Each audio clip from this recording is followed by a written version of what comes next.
Everyone at Ashford Hall remembered what the Duke did that Christmas Eve, but no one ever thought to ask why she was smiling when she walked out the door. The candles had already been lit when Rosalind descended the stairs. Ashford Hall was magnificent in December. Garlands of holly threaded through the banisters, fires roaring in every hearth, the smell of roasted chestnuts drifting up from the kitchens below. For 15 years, this house had been the only home she had ever truly known. She had grown up in its corridors, learned to read in its library, buried her grief in its gardens after her father passed. She knew every creak of its floorboards, every draft in its east wing, every mood of its skies. She had dressed carefully that evening. Her gown was deep green, not fashionable but well-made, the color bringing out the warmth in her dark eyes. She had pinned her hair herself, no maid to assist her, but she had done it neatly and with care. She was not vain about her appearance, but she was not careless either. Tonight was Christmas Eve. Even she had allowed herself that much. The drawing room was already full when she entered. Lord and Lady Pemberton stood near the fire with their 2 daughters. Sir Edmund Graves had arrived from Wiltshire with his eldest son. There were distant cousins, a handful of neighbors, the usual assemblage of Ashford society that gathered each year for the Duke's Christmas dinner. They turned when she entered, and there were nods, a few polite smiles. She was known to all of them, the Duke's ward, raised under his roof, the daughter of his late father's trusted friend. Not family, precisely, but something close to it, or so she had always believed. The Duke stood near the window with Sir Edmund, his back half turned to the room. He did not look up when she entered. She told herself it meant nothing. He was in conversation. He was the host. He had a great many people to attend to. She told herself these things very deliberately, the way one recites a lesson one is not entirely sure of. Dinner was announced at 8. The dining room at Ashford Hall seated 40 when fully extended, though tonight it held only 22. The long table gleamed with silver and crystal, candelabras throwing warm light across the faces of the assembled guests.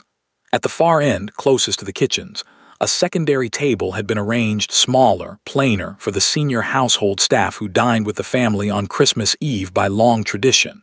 Mrs. Hartley, the housekeeper, Mr. Beale, the butler, the head cook, Mrs. Price, 2 senior footmen. Rosalind moved toward her usual place.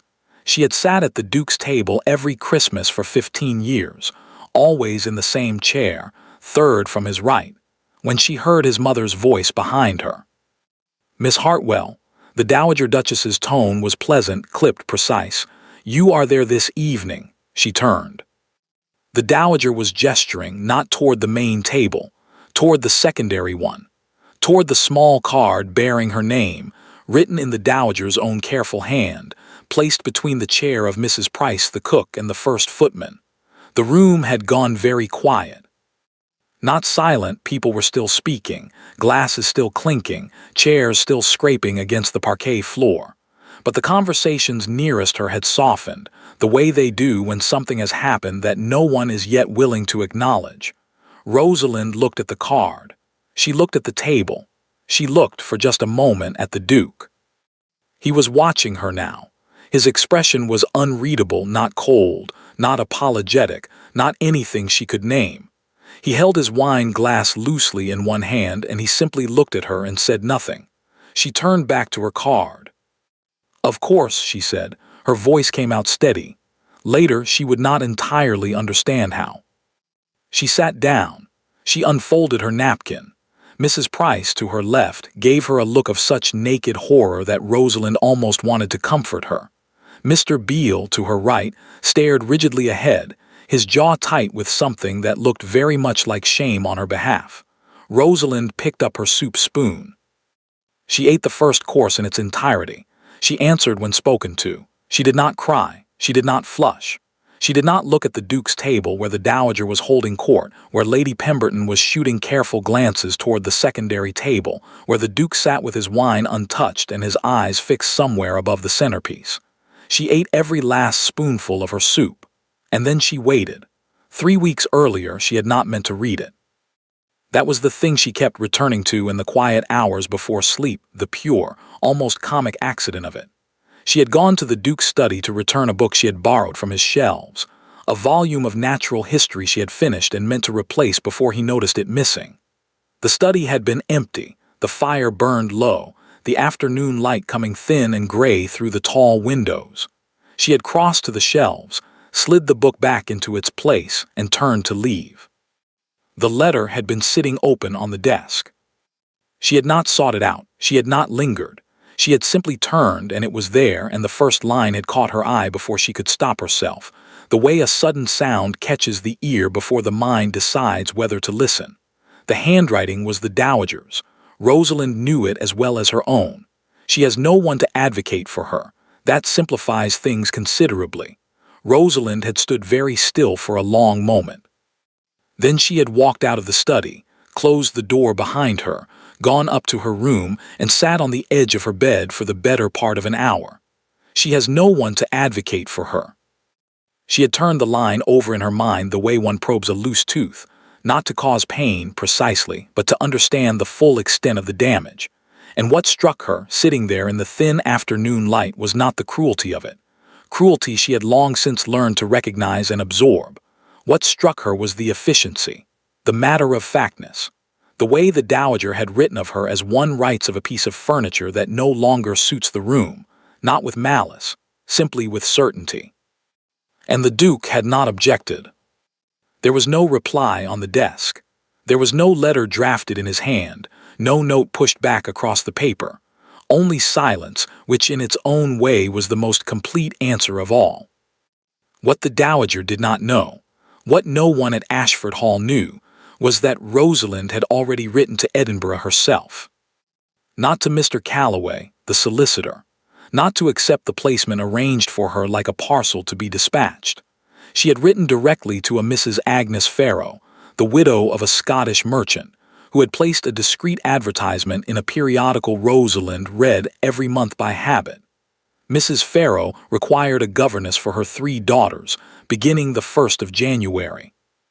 The position offered a private room, a modest but honest wage, and most importantly, a household entirely unconnected to anyone in the dowager's considerable acquaintance. Mrs. Farrow had replied within the week. The position was hers if she wanted it. Rosalind had written back the same afternoon. Yes, she would arrive on the 2nd of January. She had booked her seat on the Edinburgh coach 2 days before Christmas Eve. Her trunk was already packed, tucked behind the armoire in her room, containing everything that was genuinely hers, her books, her mother's brooch, 2 dresses she had bought with her own small allowance, a journal she had kept since girlhood. Everything else in her room, the furniture, the curtains, the writing desk, the view of the south garden, belonged to Ashford Hall. She had looked at all of it carefully, the night before, making sure she was leaving nothing behind that she would grieve. There was, she had decided, very little. So when the dowager had pointed to the card between the cook and the footman, Rosalind had already known 2 things with complete certainty. The first was that she was leaving this house in 8 days, and nothing that happened between now and then could alter it. The second was that she had, for a very long time, been in love with a man who had read that letter and chosen silence. She understood now that the soup course would not be the hardest part of the evening. The hardest part would be sitting within 20 feet of him and feeling none of it show on her face. That had always been her particular talent and her particular burden, the ability to sit very still while something inside her broke quietly, making no sound at all that anyone else could hear. She picked up her spoon again. The second course arrived. The second course was pheasant. The third was a dressed salmon with capers, which Mrs. Price had clearly labored over, and which the guests at the main table consumed with the mild, distracted appreciation of people who expected such things as a matter of course. At the secondary table, Mrs. Price watched her own creation being eaten by others with the professional resignation of a woman who had long since made her peace with such ironies. Mr. Beale refilled the wine with mechanical precision. The 2 footmen ate in near silence, their eyes trained carefully forward. Rosalind ate the salmon and found it excellent. She said so to Mrs. Price, quietly, and the cook looked at her with an expression that came dangerously close to sentiment before she collected herself, and said only that the capers had come late from the market, and she had been worried. The main table had grown louder as the wine progressed. Lord Pemberton was telling a story about a horse. The distant cousins had found common ground over some grievance involving an entailed property in Dorset. Laughter rose and fell in easy, well-fed waves. Rosalind did not look at the Duke. She was deliberate about this, careful the way one is careful near a flame, not because the flame is unfamiliar, but because she knew precisely how it burned and had decided, finally, to stop reaching for it. It was during the remove, somewhere between the salmon and the arrival of the roasted birds, that she heard the footman beside her suppress a small sound, not quite a laugh, something quieter, and she turned without thinking. He was young, this footman. James, she thought his name was, though she was not entirely certain. He had knocked over a small dish of sauce and was looking at it with such private mortification that, before she could stop herself, she murmured that it happened to the best of them and passed him her own clean napkin under the edge of the table. He looked at her with startled gratitude. She said something else. She couldn't afterward remember what, and he smiled, a quick, relieved, genuine smile, and for just a moment the small secondary table felt almost human. She did not notice, because she was not looking, that the Duke had turned in his chair. He had been watching the room in the unfocused way of a man whose thoughts are elsewhere, and then something had snagged his attention, a movement at the far end, a shift in the light, something. And he had looked down the length of the room to the secondary table, and he had seen her laughing. Not performing composure, not enduring, laughing, quietly, genuinely, at something so small it would have been invisible to anyone not paying close attention. Something moved in his chest that he did not have a name for. He set down his fork. He had the sudden, irrational impulse to rise from his chair, to cross the room, he didn't know, to say something, to undo something. The feeling was specific and urgent and entirely without a clear object, which was the most unnerving kind. He began to push back his chair. "Ladies and gentlemen," his mother's voice cut clean across the room. The dowager had risen from her seat, one hand resting on the table, a glass of champagne already in the other. Her timing, as always, was immaculate. The room quieted with the instant obedience of people long practiced in the art of attending to her. "On this Christmas Eve," the dowager said, her voice carrying the warm, ceremonial pleasure of a woman about to do exactly what she intended, "it is my very great happiness to share with our dear friends an announcement long anticipated by this family." A murmur of delighted anticipation moved through the main table. Lady Pemberton pressed her hands together. The cousins leaned forward. "My son, Edward Ashford, the 6th Duke of Ashford, is to be married." The dowager raised her glass. "To Lady Helena Fitzwilliam, daughter of the Earl of Waverley, whose family has been known to ours these 30 years. We are most fortunate and most glad." The room erupted. Chairs scraped, glasses were raised, voices tumbled over one another with the competitive warmth of people who would all later claim to have known it was coming. Lady Pemberton said she was absolutely delighted. Lord Pemberton said hear, hear, and drank deeply. Even the cousins, whose investment in the matter was negligible, applauded with apparent sincerity. The Duke sat very still. His eyes had gone to Rosalind the moment his mother began speaking, a reflex he could not have explained and did not try to, and they stayed there through the toast, through the applause, through the rising wave of congratulation that swept around the table toward him. Her chair was empty. Her napkin had been folded in precise thirds and laid across her untouched dessert plate. Her wine glass was still half full. Her place card, the one his mother had written, sat beside it, perfectly straight, as though placed there with deliberate care. She was gone. He had not seen her leave. He had been looking directly at her, and somehow, in the noise, in the moment his mother's voice had cut across the room, she had simply ceased to be there, as quietly and completely as a candle going out. Someone was shaking his hand. He shook it.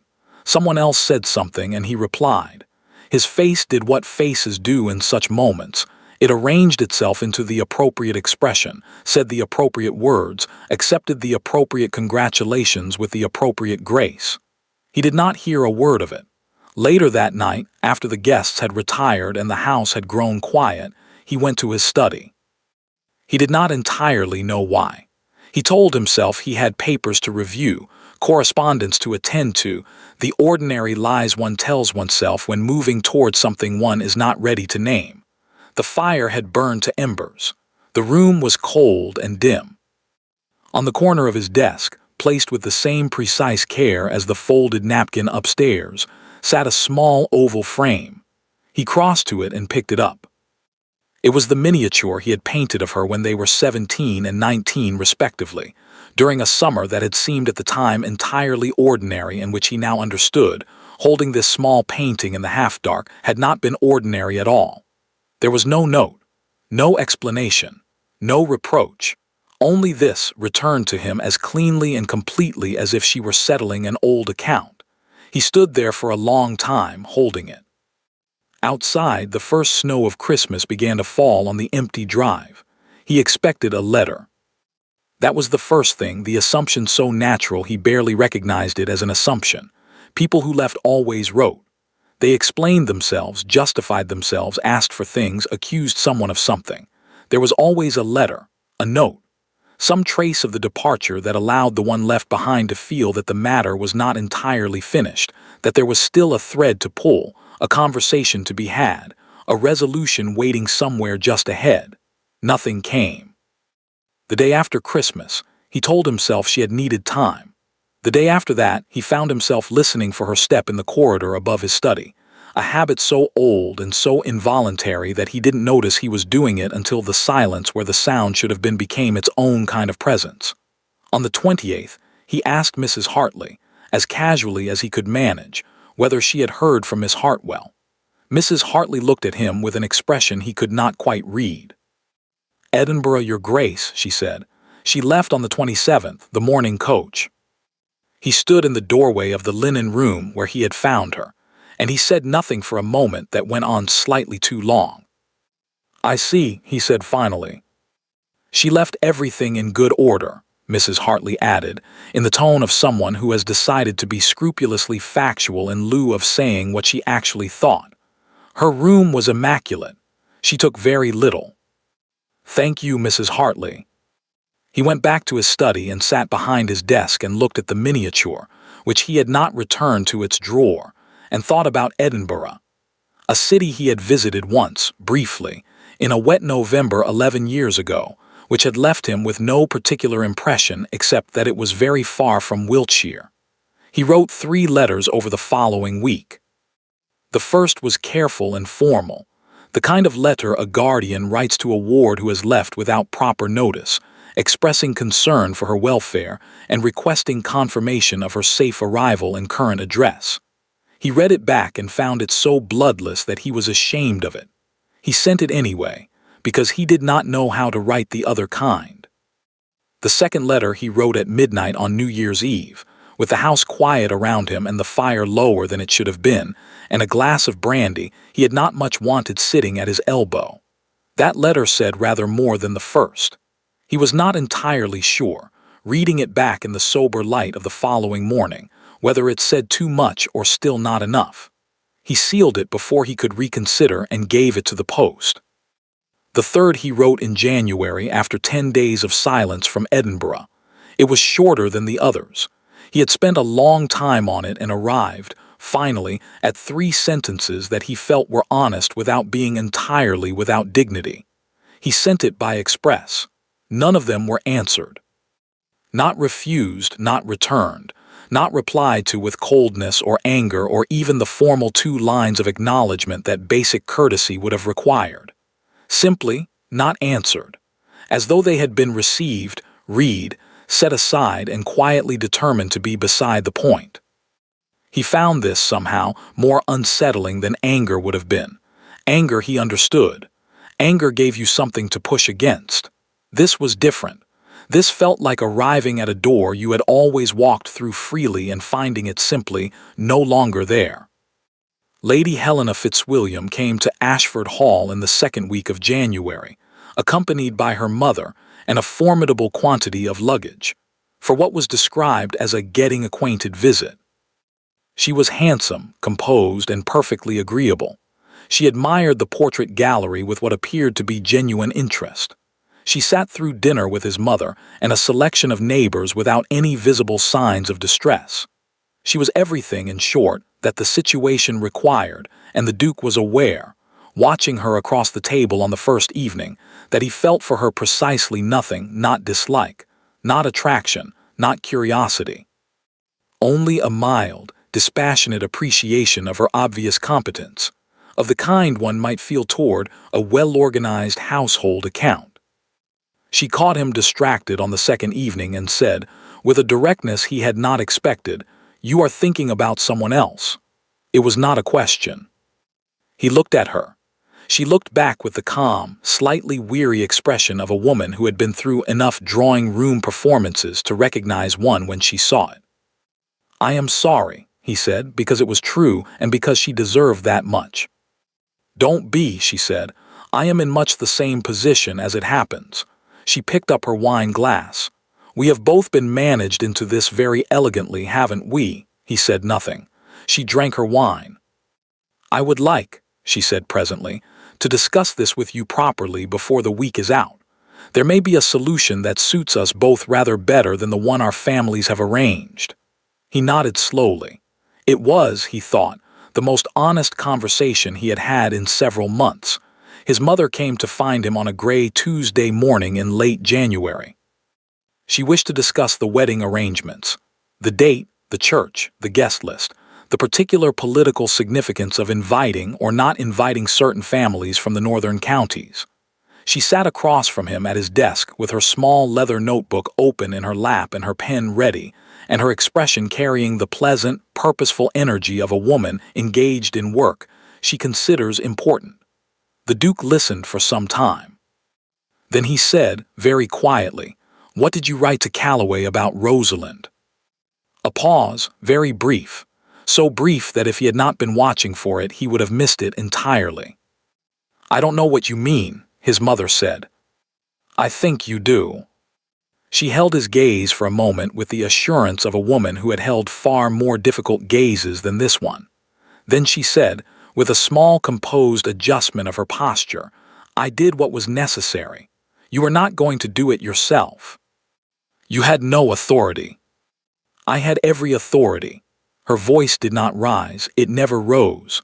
She was a fixture in this household that had outlasted its appropriate season. You know this. You simply lacked the will to address it, and the situation was becoming remarked upon. I acted on your behalf as I have always done. "On my behalf," he repeated. "Yes." She read that letter, another pause, longer this time. "Then she will have understood the position clearly," his mother said, "which is perhaps just as well." He stood up from his desk. It was a simple movement. He simply rose from his chair, but something in it made his mother, for the first time in the conversation, go quite still. "She sat at that table," he said, "at Christmas, below the kitchen staff, because you put her there, and she had already read in your own handwriting that she had no one to advocate for her, and she sat there and ate her soup and said nothing and left without a word, and He stopped. The sentence had somewhere it needed to go, and he was not yet sure he was prepared to arrive there. I did nothing. Edward. I sat 20 feet away, and I did nothing. The study was very quiet. Outside, the January wind moved through the elms with a low, persistent sound like something trying to get in. His mother looked at him for a long moment with an expression that was not quite sympathy and not quite irritation, but something composed of both, in the proportions of a woman who has been right about most things for a very long time and has not yet fully accepted that this might be one of the exceptions. "She is gone," she said finally, "and you have obligations that do not bend themselves to sentiment. I suggest you remember that." She closed her notebook, rose from her chair, and left him. He stood behind his desk for a long time after the door closed, looking at the miniature on the corner where he had left it, and understanding, with the particular quality of understanding that arrives too late and sits too heavily. Exactly what he had allowed to happen in that dining room on Christmas Eve. She had known. She had sat there knowing. And still she had folded her napkin in precise thirds and left without asking him for a single thing. That, more than any of it, was what he could not stop turning over. She had expected nothing from him, and he had given her exactly that.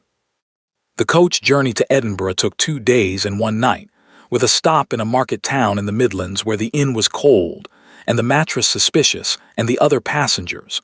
A wool merchant, his wife, and a clergyman who sneezed with operatic frequency, offered the kind of company that required no actual conversation, only the occasional nod of shared endurance. Rosalind had brought 4 books and read none of them. She sat with one open in her lap for most of the first day and looked out the window instead, watching England unfold itself in its winter colors, the bare hedgerows, the frosted fields, the villages passing like pages of a book she had already finished. She had made this decision. She was at peace with it.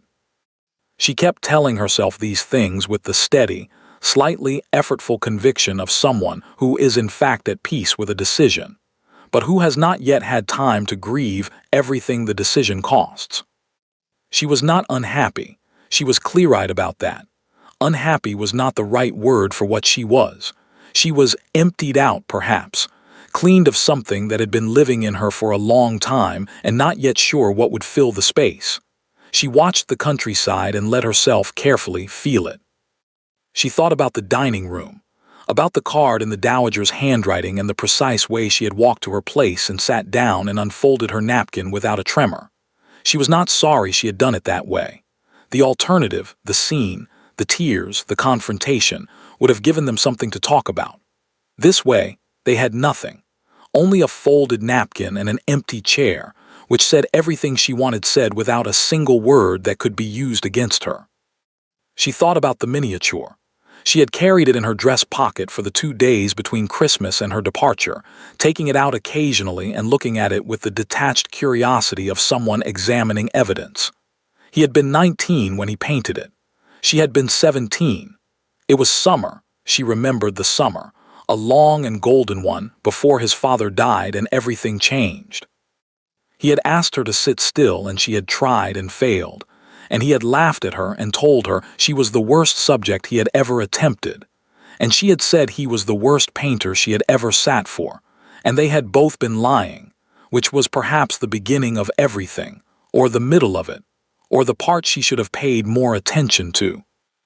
She had placed it on his desk because she could not keep it and she could not throw it away. Returning it was the only honest thing. A settling of accounts between 2 people who were no longer going to pretend they owed each other nothing. She had not cried when she left it there.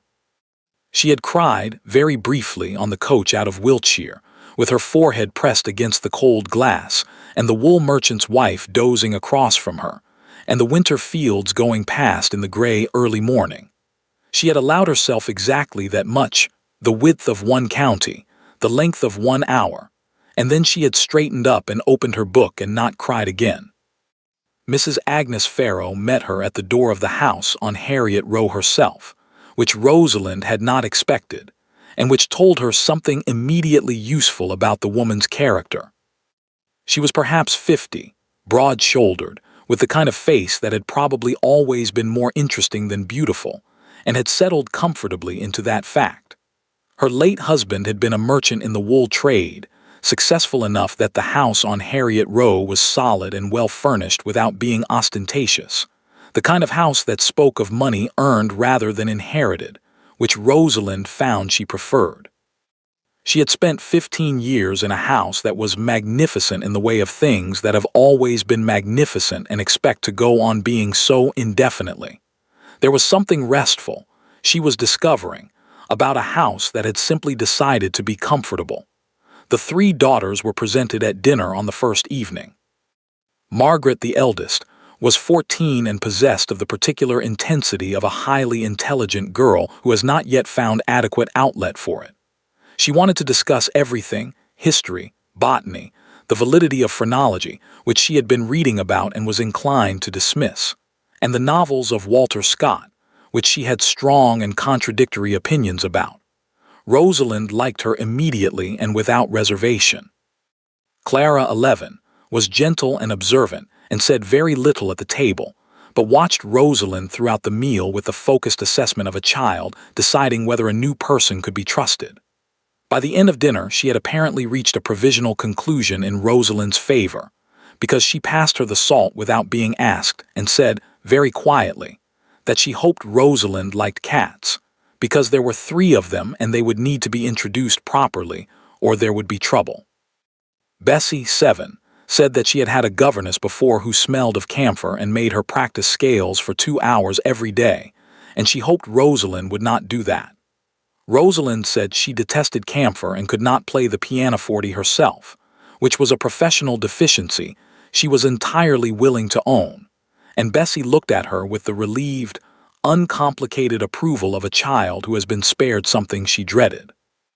Rosalind went to bed that first night in a room that was small and somewhat drafty, and overlooked a narrow courtyard where a single lantern threw a circle of amber light on the cobblestones, and she lay on her back in the dark and took stock of herself. She was employed. She was solvent. She was in a house where she had already been treated with more straightforward human decency than she had experienced in 15 years of living under the roof of a duke. The work ahead was real work, lessons to plan, children to teach, a household to find her place within, and it was hers in a way that nothing at Ashford Hall had ever quite been hers. She thought that she might, given time, be content here. Not happy, not yet, not the deep, uncomplicated happiness she had perhaps once believed was possible, before she understood what it would have required and who would have had to choose it, but content, purposeful, herself, in a way she had been slowly, gradually, imperceptibly ceasing to be. She closed her eyes. She did not think about Ashford Hall. She was becoming, she found, surprisingly competent at not thinking about Ashford Hall. It was a skill one could develop. She was learning, like any other, through practice, through repetition, through the disciplined redirection of attention toward things that were real and present and genuinely hers. She thought about Margaret's argument against phrenology instead, and was asleep within the half hour. January passed, then most of February. The days fell into a shape she had not expected to find so quickly. Early mornings with a cup of tea at the window before the household woke. The schoolroom from 9 to 1 with its particular pleasures and frustrations. Afternoons that were her own to walk in or read in as she chose. Edinburgh in winter was austere and magnificent in equal measure, the gray stone of its buildings taking on a particular luminous quality in the low northern light, the castle brooding above everything like a second sky. She walked a great deal. She found a lending library whose proprietor had strong opinions about Voltaire and was willing to discuss them at length. She made the acquaintance of a Miss Janet Lowell, a minister's daughter who lived 2 streets over and taught drawing to the daughters of the same families Rosalind served, and who had the rare quality of being genuinely funny without trying to be. The Duke's first letter arrived in the 2nd week of January. She recognized the handwriting before she turned the letter over, and sat with it in her hand for a moment, feeling the slight added weight of it, heavier than a social note, lighter than a formal document, and the particular quality of having a thing in front of you that you have been half expecting and half hoping would not come. She read it once carefully all the way through. It was formal, concerned. It asked for confirmation of her safe arrival and her address and expressed, in language so guarded it had clearly been revised several times, something that might generously be called regret, though it stopped well short of naming what it was regretting, or why, or what he imagined could be done about it. She folded it, placed it in the small cedar box where she kept her important papers, and did not reply. The second arrived at the end of January. She read that one twice. It said more, enough more that she sat with it longer and felt, against her will, the familiar pull of it, the particular frequency of his written voice, which she had always been helplessly attuned to. She recognized what he was trying to say beneath what he had actually written, and that was precisely why she could not answer it. Because answering it would have meant beginning again from a position that had not changed, and she had spent 15 years in that position, and she was not going back to it. Not for letters.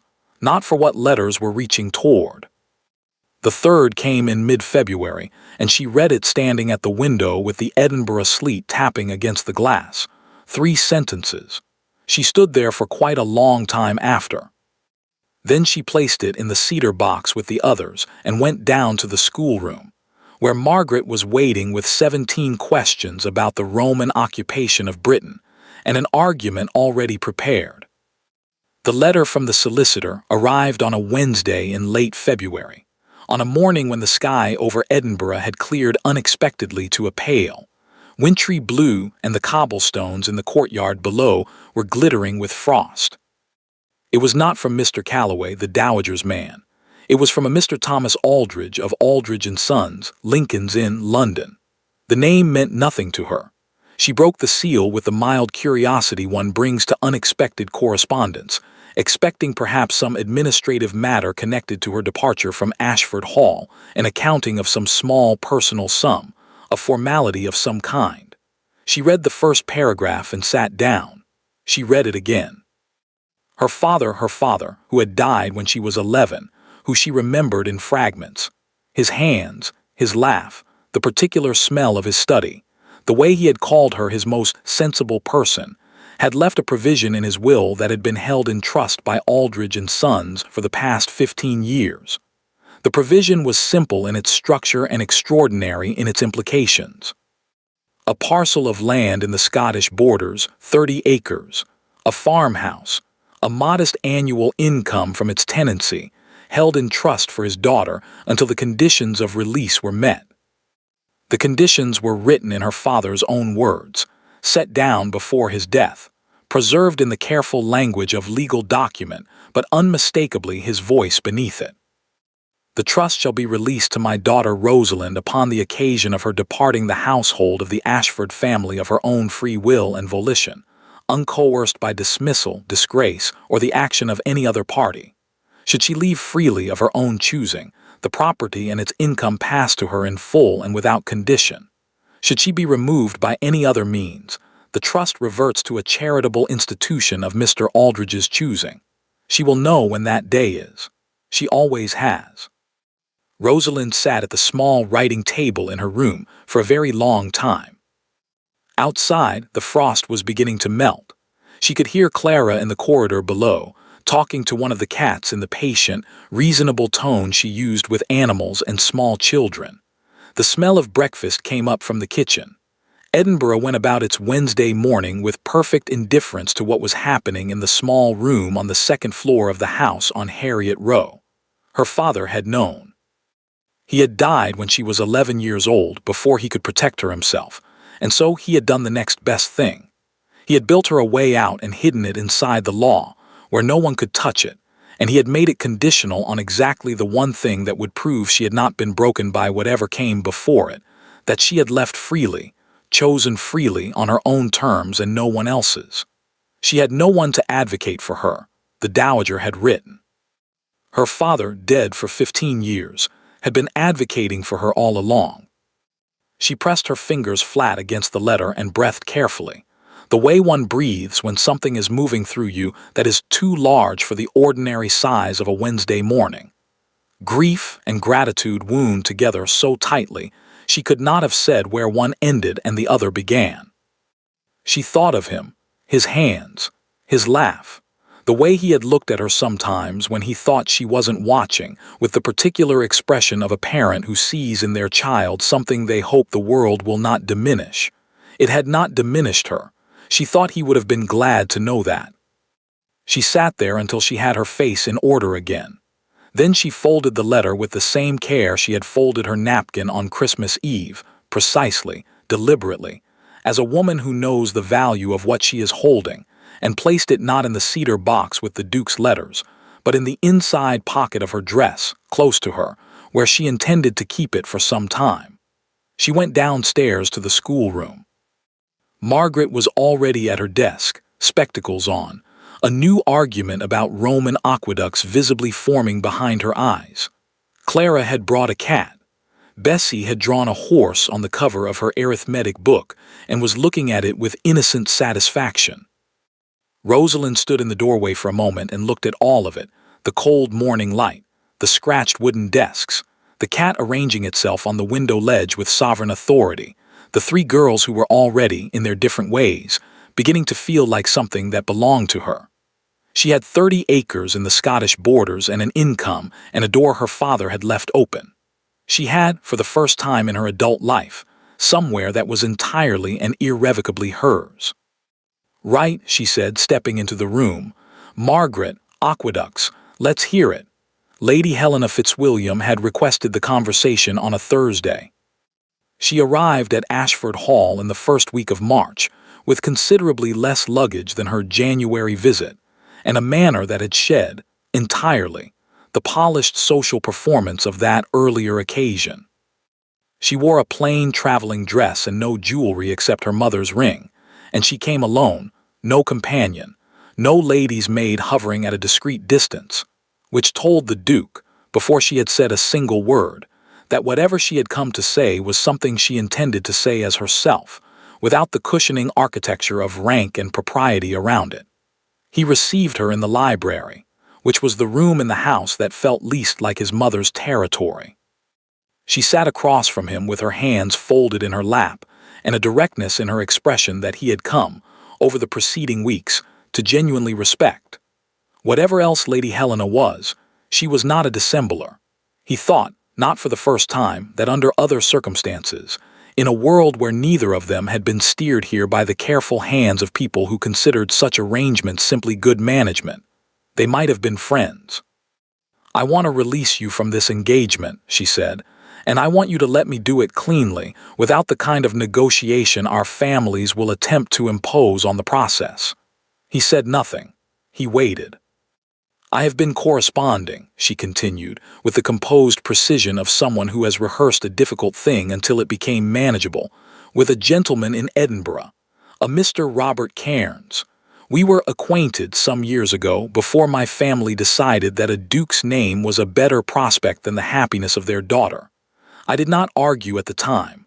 I should have. I did not." She met his eyes steadily as she said this. There was no drama in it, no bid for sympathy.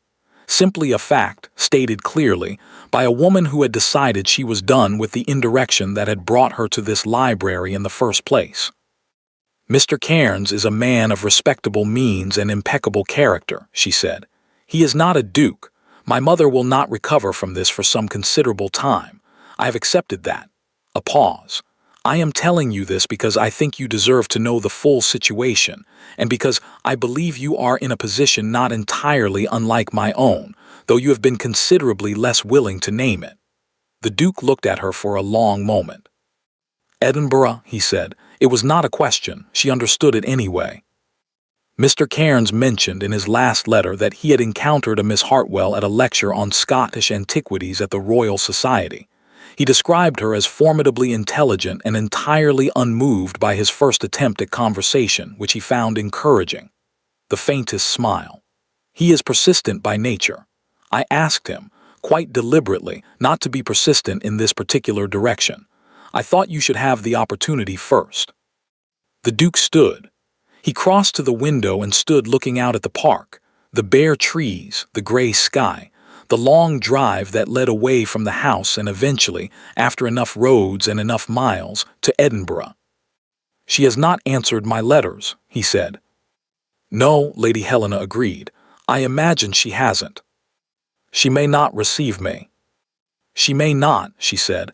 "That is rather the point, isn't it, whether you go anyway?" The conversation with his mother took place that evening.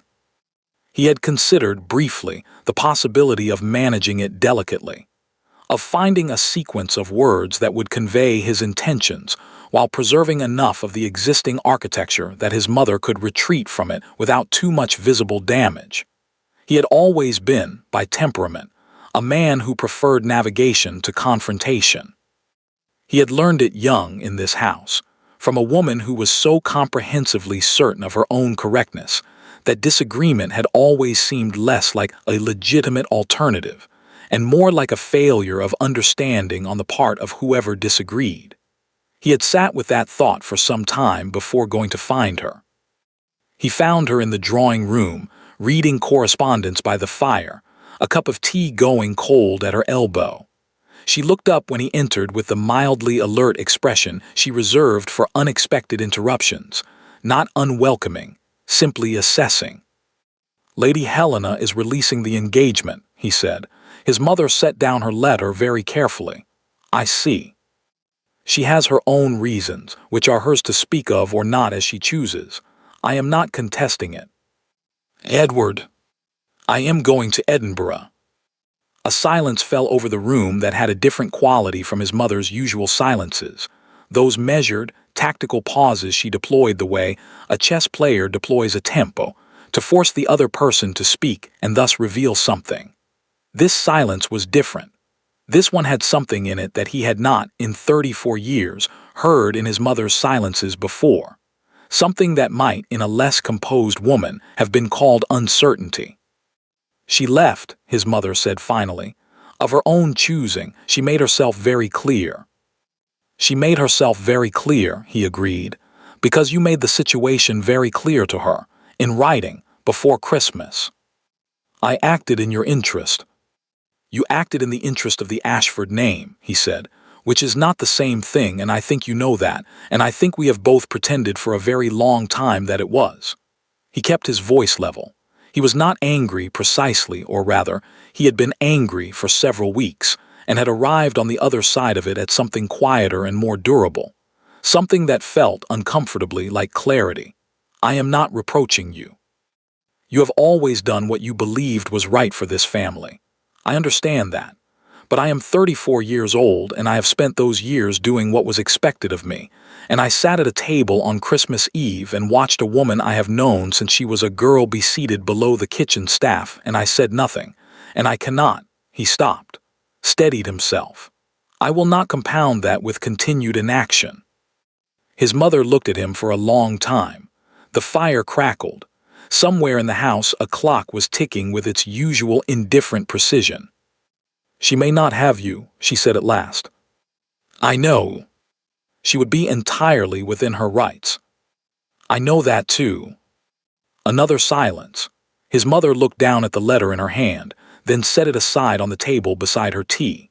When she looked up again, something in her expression had shifted, not softened, precisely, because softening was not a thing his mother did easily or quickly or perhaps at all, but something in it had reconsidered, the way a very long-held position reconsiders when it meets, at last, an argument it cannot dismiss.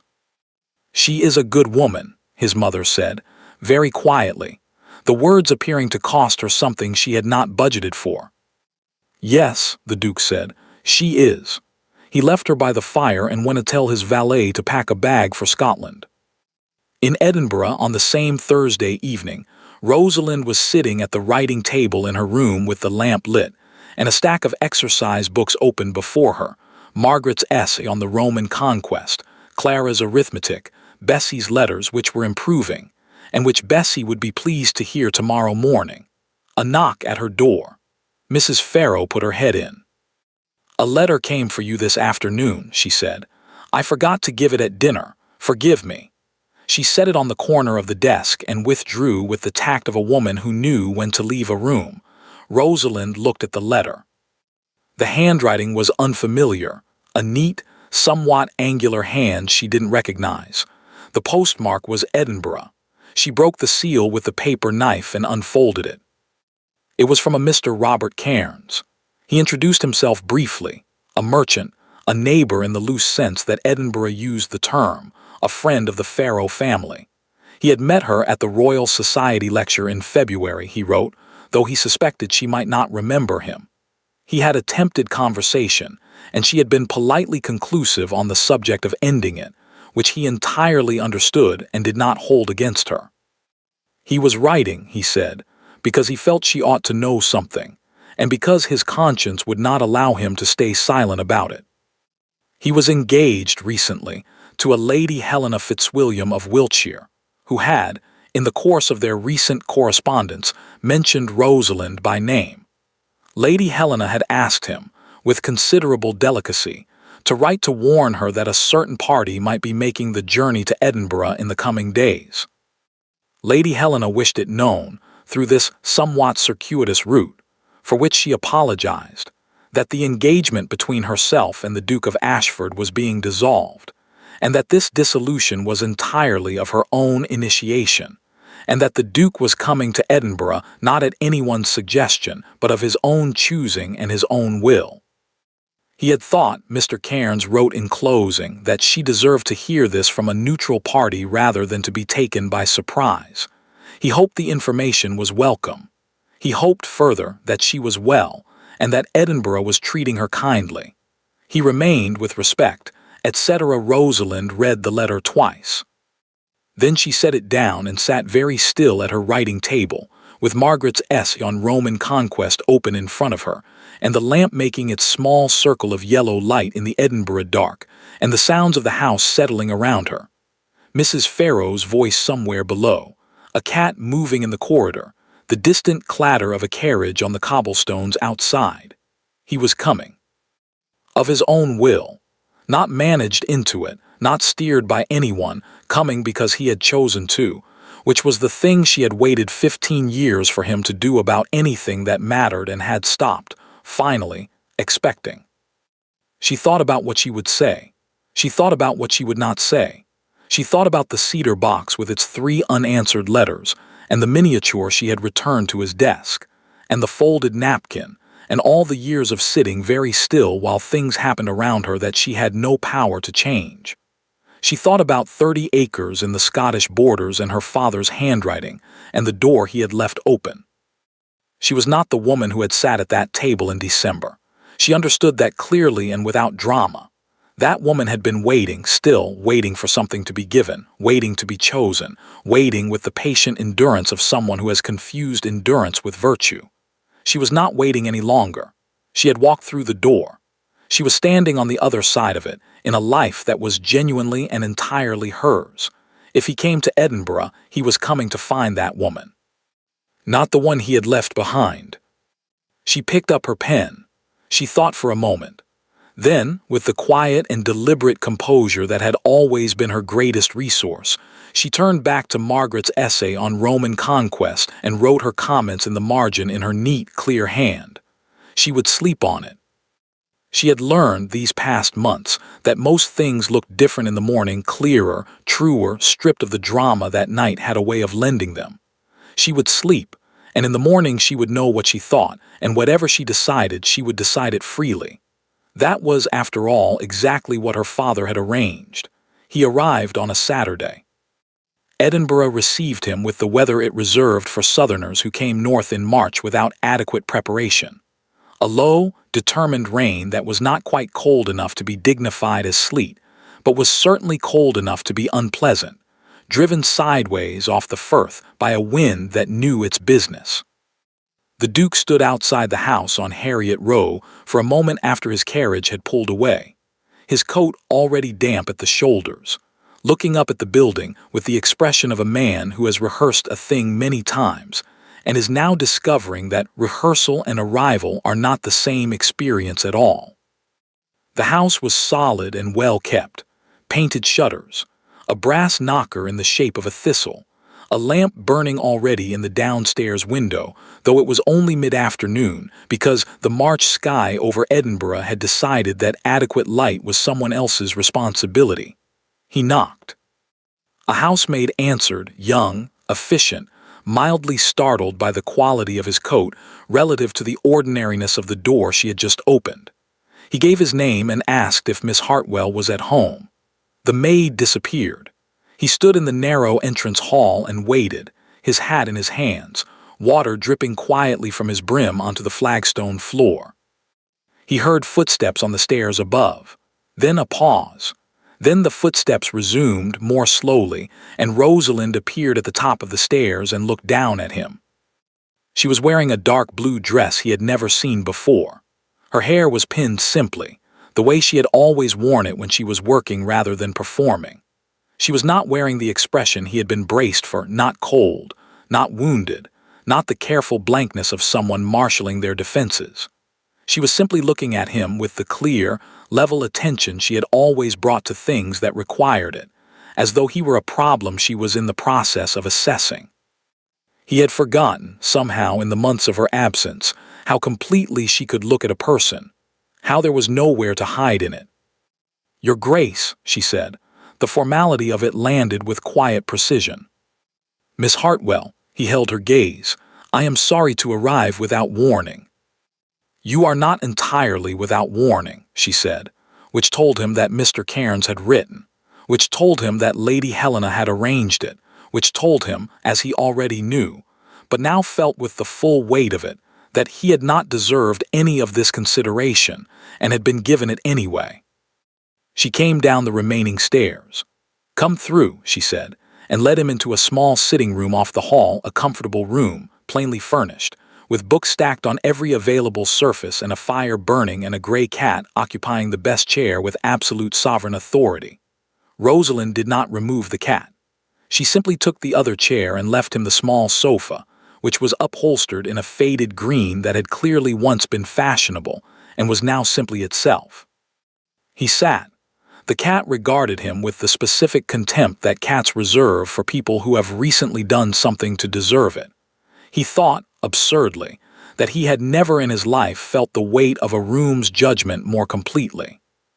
"I won't ask you why you didn't answer my letters," he said. He had decided this on the road north. It was, he felt, the one thing he was sure of. "You had your reasons and they were sufficient, and I won't make you explain them." Rosalind said nothing. She folded her hands in her lap and waited with the particular quality of waiting that had always been distinctively hers, not passive, not submissive, but alert. The waiting of someone who has learned that most people, given enough silence, will eventually say the thing they actually came to say. He had always known this about her. He was only now understanding how much he had relied on it over the years as a reason not to speak first himself. "I came to tell you 3 things," he said, "and then I will go or stay as you prefer, and I will accept whatever you decide without argument or appeal. That is not a negotiation. I mean it precisely as I've said it." She inclined her head very slightly, listening. "The first is that I found my mother's letter, after you left. I know what it said, and I know that you read it before Christmas, and I know that you sat at that table knowing what it said, and I need you to understand," he stopped. The sentence had several possible endings, and none of them were adequate. "There is no version of what happened that Christmas that reflects well on me. I could explain the circumstances. I could point to pressures and obligations and the particular architecture of a life that had been managed, for as long as I could remember, by people who were very certain of what it required. None of that is an excuse. I was 20 feet away from you. I saw what was done.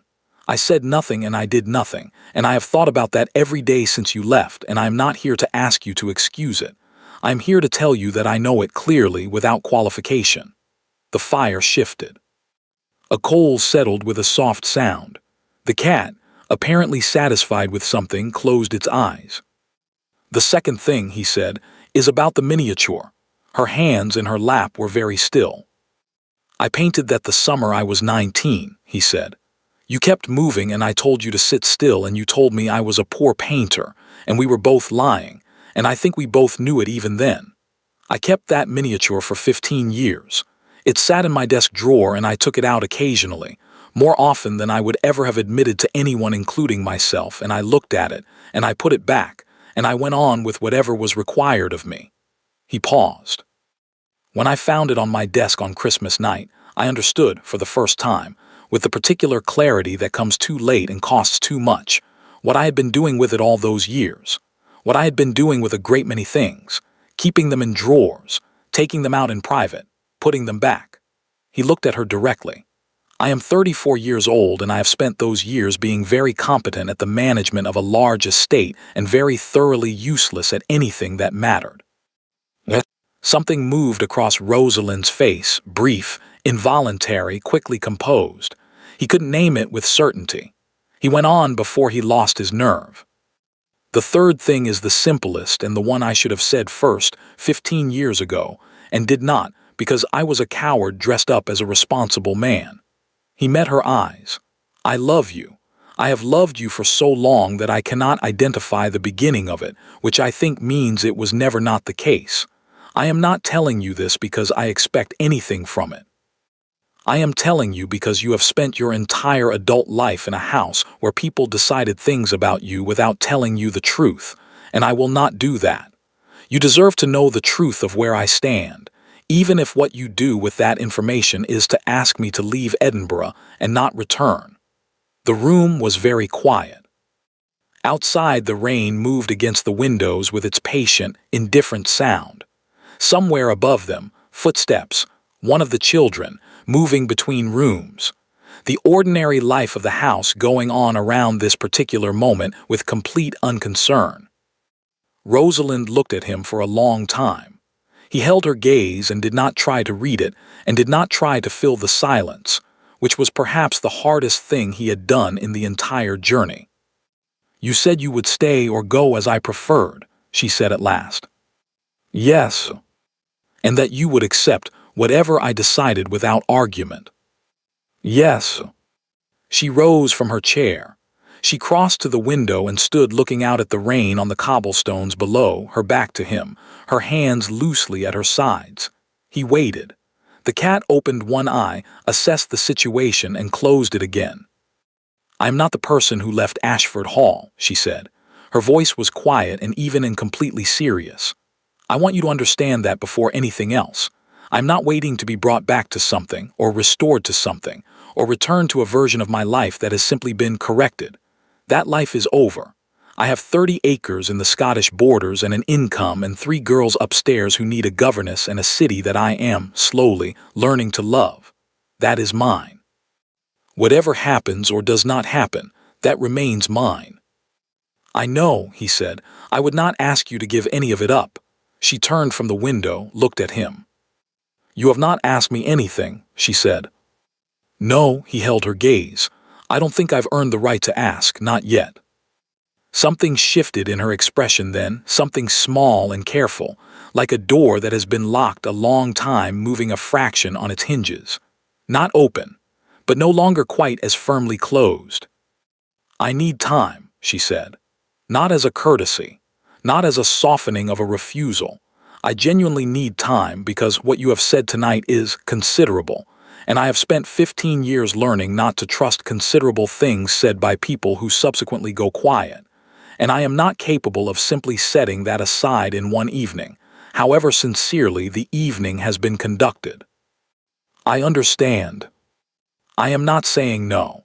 She said it with the precision of a woman who means exactly the words she uses and no others. "I am saying not tonight." He nodded. He stood, his hat still in his hands, and he looked at her, this woman in her plain blue dress in her borrowed sitting room in her adopted city, with her cat in her schoolroom and her 30 acres and her father's letter in her pocket. And he felt something that was not hope exactly, and not relief exactly, but something adjacent to both. Something that had the quality of a thing that might, given time and care, and the absence of further stupidity on his part, become one or the other or both. "I will find rooms," he said. "I will be in Edinburgh tomorrow morning." "I know a respectable hotel on George Street," she said, which was not an invitation and was not a dismissal, and was, he thought, precisely calibrated to be neither. "Thank you." She walked him to the door herself. He stepped out into the rain, which had not improved in the slightest since his arrival. He turned back once because he could not help it. She was standing in the doorway with the lamplight behind her and the Edinburgh dark and rain in front of her, and she was looking at him with that clear, level, thoroughly undeceived attention that had always been the most unnerving and the most valuable thing about her, and she was almost imperceptibly not quite frowning. Which was, he understood, as close to encouragement as he was going to get tonight. He put on his hat and walked out into the rain. Rosalind closed the door. She stood with her hand on the latch for a moment, listening to his footsteps recede on the cobblestones. Then she turned and leaned her back against the door, in the narrow lamplit hallway with its smell of coal smoke and beeswax, and the faint distant scent of whatever Mrs. Farrow had been cooking for dinner, and she pressed her palms flat against the wood behind her and breathed. The cat appeared from the sitting room, sat at her feet, and looked up at her with an expression that conveyed both inquiry and judgment in roughly equal measure. "I know," she told it. She stood there for another moment. Then she pushed herself upright, smoothed her dress, and went upstairs to check on the children. Bessie had fallen asleep over her reading. Clara was still awake, sitting up in bed with a book and one of the other cats arranged across her feet. Margaret, whose light was burning under her door at an hour that technically exceeded what had been agreed upon, was audible through the wood, apparently arguing with herself about something in a low, concentrated murmur that Rosalind recognized as the sound of a genuinely engaged mind working a problem. She knocked softly. The murmuring stopped. "It is past 10, Margaret." A pause. "I was nearly finished." "Finish in the morning." A longer pause, during which the sound of a book being reluctantly closed was audible through the door. "Miss Hartwell." "Yes." "Are you all right?" Rosalind stood in the corridor with her hand flat against the door, and considered the question with the seriousness it deserved. "Yes," she said, "go to sleep." She went to her own room. She sat at her writing table for a while without lighting the lamp, looking out at the courtyard where the rain was still falling, and the single lantern was making its amber circle on the wet cobblestones below. She thought about what he had said. She thought about the 3 letters in the cedar box, which she now understood differently than she had when she had placed them there. She thought about the miniature, not the returning of it, but the painting of it that summer, when they had both been young, and the future had seemed like something that would simply arrive and arrange itself sensibly, the way futures do when you are 19 and have not yet learned what they actually cost. She opened the cedar box. She took out the 3 letters and read them in order by the light that came through the window from the courtyard lantern below, just enough light to read by, no more. The first she had read before. The second she had read twice. The third she read now with different eyes than she had brought to it in February, and what she found in it, in those 3 careful, stripped-back sentences, was not the same thing she had found before. She had read them, all those weeks ago, as the words of a man trying to recover something he had lost through carelessness. She read them now as the words of a man who was beginning, slowly, imperfectly, with the particular ungainliness of someone learning a thing they should have learned long ago, to understand what he had been careless with. It was not the same thing. She folded the letters back into the box. She closed the lid. She sat for a while longer in the dark and the rain, and then she made herself a cup of tea with the small spirit lamp she kept on the windowsill for exactly these occasions, and she drank it slowly, and she thought, with the deliberate, patient honesty she brought to things that mattered, about what she wanted. Not what was reasonable, not what was safe.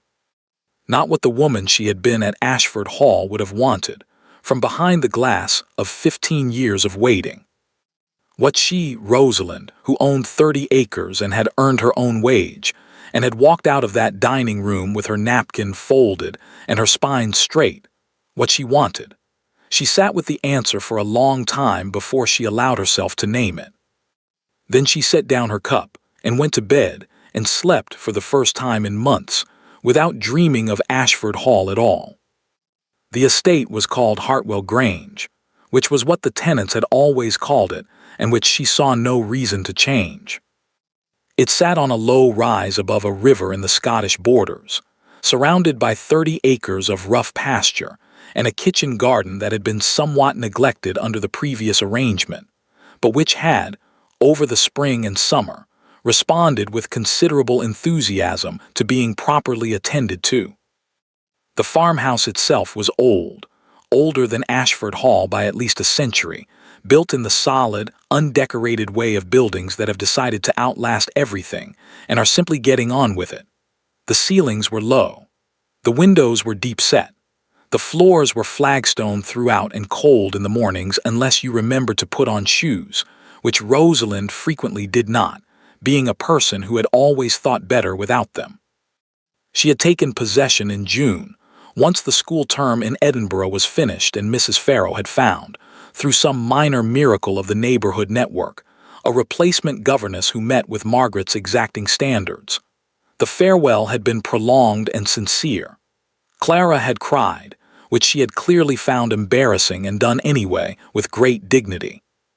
Bessie had given Rosalind a drawing of a horse, which she had folded carefully and put in her dress pocket alongside her father's letter, where it had stayed until she arrived at Hartwell Grange and found a proper frame for it. Margaret had shaken her hand very formally at the door of the house on Harriet Row and told her that she had been the best teacher she'd had, and then, before Rosalind could answer, had gone very quickly back inside. Rosalind had stood on the step for a moment after the door closed, smiling at nothing in particular, which was something she was finding herself doing rather more often these days. He had stayed in Edinburgh for 2 weeks in March. He had not pushed. He had not managed. He had appeared each morning at a reasonable hour and asked, with a diffidence that she found both genuine and slightly unfamiliar on him, whether she had time for a walk or a conversation, or simply the company of someone who was trying very hard to be different from what he had been, with varying degrees of success. She had said yes most mornings, not all. She had reserved the right to say not today without explanation, and he had accepted it without question, which told her something. The accumulation of small things she was discovering told you more than the large ones. The large things could be performed. The small ones were harder to sustain falsely over time.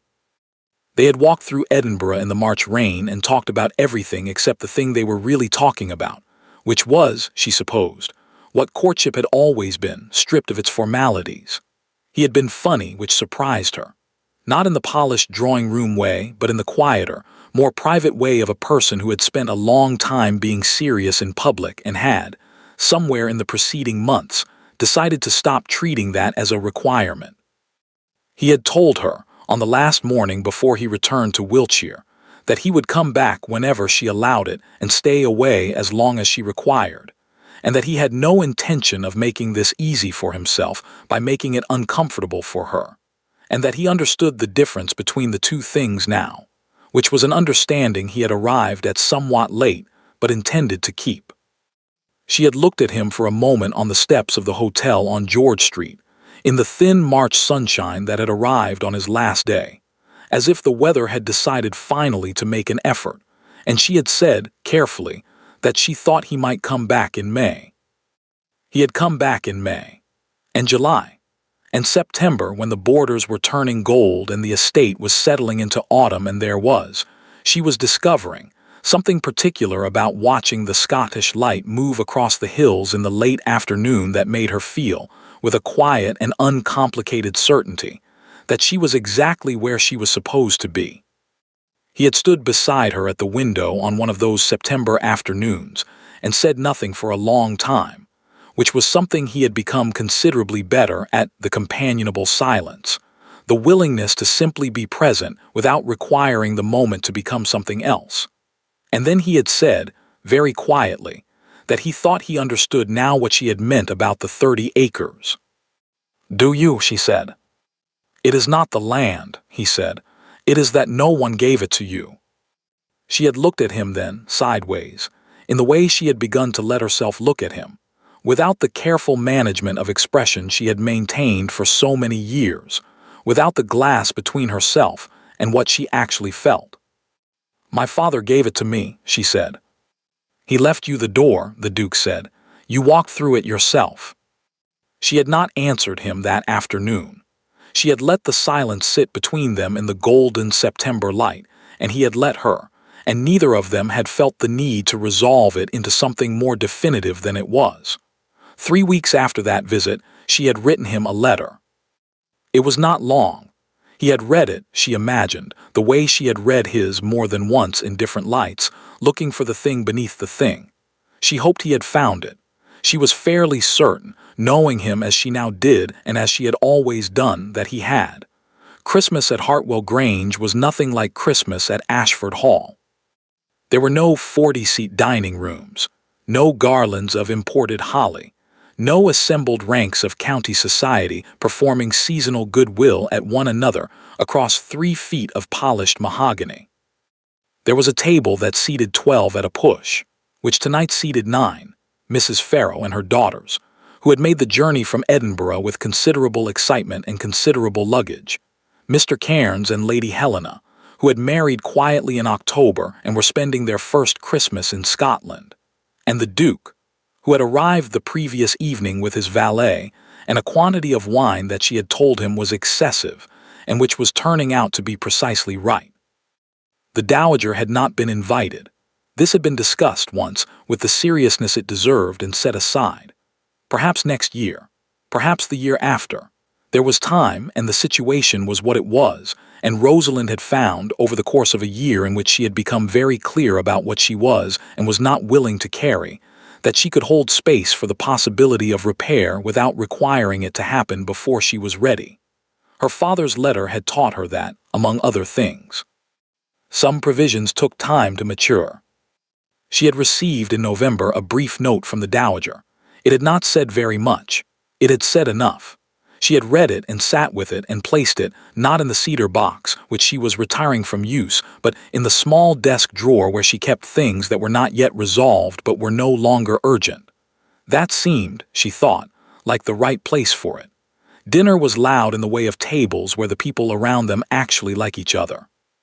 Margaret was in the middle of an argument with Mr. Cairns about the economic conditions that produced the Highland clearances, which Mr. Cairns appeared to be enjoying enormously.